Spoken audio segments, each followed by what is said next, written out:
भर्ती घोटालों में भ्रष्टाचार के खिलाफ कांग्रेसियों ने किया उपवास। आपको बता दें कि खडीमा में मुख्य चौक स्थित शहीद स्मारक स्थल पर उप नेता प्रतिपक्ष व विधायक भुवन चंद्र कापड़ी के नेतृत्व में यूथ कांग्रेस, कांग्रेस सेवा दल तथा महिला कांग्रेस संयुक्त रूप से भर्ती घोटालों में हो रहे भ्रष्टाचार तथा हाल ही में पटवारी लेखपाल भर्ती परीक्षा पेपर लीक मामले को लेकर सांकेतिक उपवास पर बैठे। आपको बता दें कि हाल ही में पटवारी लेखपाल भर्ती परीक्षा पेपर लीक होने से प्रदेश भर में बेरोजगार युवाओं में सरकार के खिलाफ भारी आक्रोश और उबल रहा है।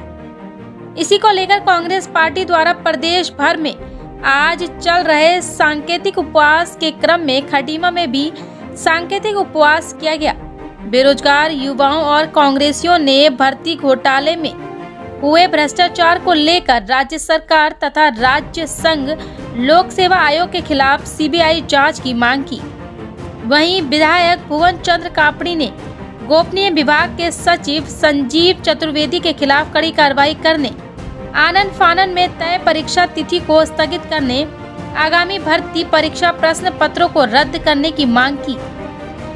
साथ ही उन्होंने प्रदेश के युवाओं के भविष्य के साथ खिलवाड़ करने तथा भ्रष्टाचारियों को संरक्षण देने का गंभीर आरोप भाजपा सरकार पर लगाया। उन्होंने कहा कि विपक्ष द्वारा लगातार युवाओं के भविष्य को लेकर भर्ती घोटालों के खिलाफ आवाज उठाने के बाद भी सरकार संज्ञान में नहीं ले रही है। देखिए, उत्तराखंड में पहले अधीनस्थ सेवा चयन आयोग सरकारी परीक्षाओं के पेपर करा रहा था। कांग्रेस पार्टी ने विधानसभा सत्र में मामले को उठाया और भ्रष्टाचार को उजागर किया।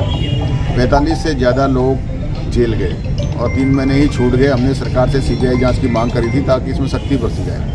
फिर सरकार ने उत्तराखंड अधीनस्थ सेवा चयन आयोग के पेपरों को लोक सेवा आयोग को हस्तांतरित किया कि आप इसे कराएंगे। पिछले विधानसभा सत्र में लोक सेवा आयोग के भ्रष्टाचार को तथ्यों के साथ, साक्ष्यों के साथ फिर हम लोगों ने विधानसभा में उठाने का काम किया, लेकिन सरकार ने संज्ञान भी नहीं लिया। और 2 महीने बाद ही पटवारी पेपर होता है, पटवारी पेपर परीक्षा जो है उसमें पेपर लीक हो जाता है और वो बात खुलकर सामने आती है। साथ ही एई का, जेई का, पुलिस कांस्टेबल का जितनी भर्तियां हैं वो भी शक के घेरे पर हैं। कहीं ना कहीं उनकी भी परीक्षाओं जो है वो प्रश्न पत्र लीक हुए हैं, क्योंकि संजीव चतुर्वेदी जो अति गोपनीय विभाग के अधिकारी हैं उनकी देखरेख में ही सारे पेपर बने हुए हैं। और ये सिर्फ एक प्रश्न पत्र नहीं, 360 पेपरों का सेट लीक हुआ है। तो हमारी सरकार से मांग है कि जो पीसीएस का मेंस होना है उसकी तारीख आनन फानन में लोक सेवा आयोग ने घोषित कर दी है और पीसीएस मेंस का पेपर 2 जुलाई को बन चुका है, आज से 4-5 महीने पहले, और वो संजीव चतुर्वेदी की देखरेख में ही रखा गया है। तो हमारी सरकार से मांग है कि पहले सारी जो भर्तियां लोक सेवा आयोग ने अभी कराई हैं तत्काल में, अभी पिछले 2 महीने 3 महीने में, उनको निरस्त किया जाए।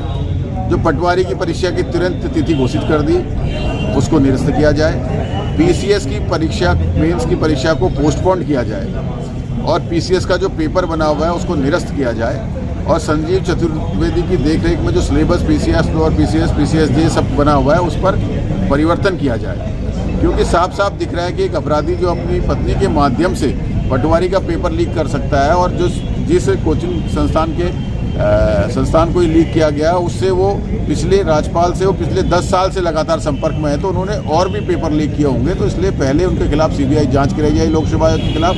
उसके बाद जो है जब युवाओं के अंदर भरोसा पैदा हो जाए कि उत्तराखंड की सरकार पारदर्शिता से पेपर कराने में सक्षम है, उसके बाद पेपरों को कराया जाए। इसी मांग को लेकर हम प्रदेश भर में जो है आज उपवास पर बैठे। देखिए, जब आयोग खुलकर मनमानी कर रहे हैं, भ्रष्टाचार कर रहे हैं, विपक्ष सबूतों के साथ विधानसभा के पटल पर बातों को रख रहा है और सरकार उसका संज्ञान भी नहीं ले रही, संज्ञान ले